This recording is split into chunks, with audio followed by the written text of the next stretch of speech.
राहुल गांधी यांची खासदारकी रद्द करण्याच्या निर्णयाविरोधात काँग्रेससह विरोधी पक्षांनी तीव्र शब्दात निषेध केलाय। लोकशाहीच्या विरोधात हा निर्णय असल्याची टीका काँग्रेसने केली। काँग्रेसकडून विधान भवनच्या पायऱ्यांवर आंदोलन करण्यात आलं आणि यावेळी काँग्रेस, राष्ट्रवादी आणि ठाकरे गटाकडून तोंडाला काळ्या फिती बांधून मुका आंदोलन करण्यात आलं। तसंच हाताला काळ्या फिती बांधून सरकारचा निषेध करण्यात आला। या आंदोलनात जयंत पाटील आणि आदित्य ठाकरे ही सहभागी झाले होते। तसंच राहुल गांधींचा फोटो वापरून जोडे मारो आंदोलन करणाऱ्यांविरोधात कारवाईची मागणी करत विरोधकांनी विधानसभेतून सभात्यागही केला।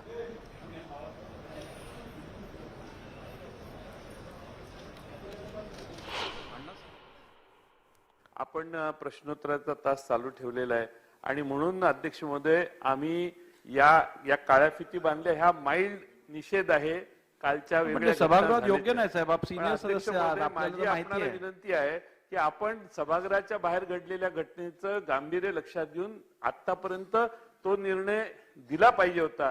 जसं मला निलंबन करताना फारसं काही आज सभागृहातला विषय होता, पण हा बाहेरचा आहे, वर कन्सल्ट करायला पाहिजे, वर तुम्ही कन्सल्ट केलेला आहे। आता त्याचा निर्णय जर सकाळच्या प्रहरी झाला नाही तर अध्यक्ष महोदय त्याला काही अर्थ राहणार नाही आणि म्हणून याचा निषेध करून आम्ही विरोधी पक्ष सभात्याग करतोय। अध्यक्ष महोदय, खरं म्हणजे सभागृहामध्ये बाहेर झालेलं जे काही कालचं जी घटना होती त्याच्या बाबतीमध्ये आपण सांगितलं, उपसभापती आणि यांच्याशी बोलून आपण चर्चा करून निर्णय घेणार आहोत। परंतु सभागृहाच्या बाहेर तर केलं, परंतु इथं देखील निषेधाच्या पट्ट्या बांधून आले आणि त्याचबरोबर काल आदरणीय प्रधानमंत्री मोदी साहेबांच्या बद्दल देखील जे भाष्य केलं त्याच्यानंतर देखील इतकं सगळं झाल्यानंतर त्यांनी म्हटलं की आणखी त्याच्या वरचं बोललं ते मी बोलू इच्छित नाही। म्हणजे याचा अर्थ काय? याचा अर्थ त्यांनी काही बोलावं आणि आम्ही सहन करावं असं होणार नाही। त्यामुळे आपण जो निर्णय घेतलेला आहे की यापुढे एक आचारसंहिता असली पाहिजे। अशा प्रकारे जर कोणी कुठल्या व्यक्तीचा फोटो लावून त्यांना ह्या एरियामध्ये जोडं मारण्याचं काम केलं तर तो निलंबित होऊ शकतो आणि एक वेगळ्या प्रकारचा अंकुश सगळ्या सन्माननीय विधानसभेच्या सदस्यांच्यावर निर्माण होईल ही आमची अपेक्षा होती। आज प्रश्नोत्तराच्या निमित्तानं हा मुद्दा तिथं उपस्थित करण्यात आला, परंतु आम्हाला साधारण अध्यक्षांचा कल असा दिसला की शेवट काहीतरी ह्याच्याबद्दल सांगायचं आणि ते आम्हाला अजिबात मान्य नाही।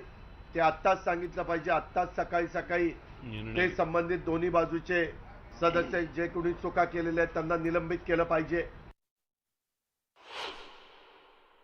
अध्यक्ष महोदय, आमचे आदरणीय नेते राहुलजींच्या बाबतीत ती घटना होती, परंतु कोणत्याही नेत्याच्या बाबतीत, राष्ट्रीय नेत्याच्या बाबतीत ही घडू शकते हे आपण लक्षात घेतलं पाहिजे।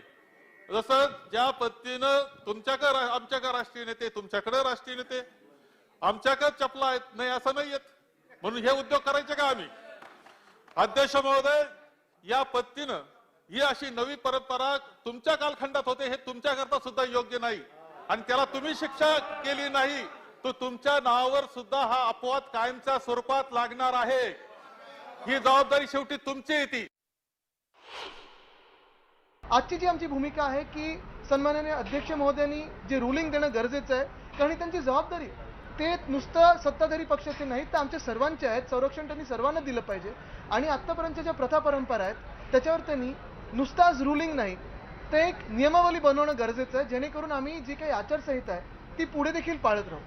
आज आपण पाहत असाल शिवसेना, राष्ट्रवादी काँग्रेस सगळेच मित्रपक्ष आम्ही महाविकास आघाडीचे जे महाराष्ट्रासाठी लढत आहोत, जे न्यायासाठी लढत आहोत, लोकशाहीसाठी लढत आहोत आणि संविधानासाठी लढत राहिलेलो आहोत, आज त्याच संविधानासाठी, त्याच लोकशाहीसाठी आणि त्याच न्याय हक्कांसाठी वॉकआउट केलेलं आहे। आणि अपेक्षा आमची हीच आहे की अध्यक्ष महोदयांनी सगळ्यांचं बनून आणि न्यूट्रल बनून रुलिंग द्यावं।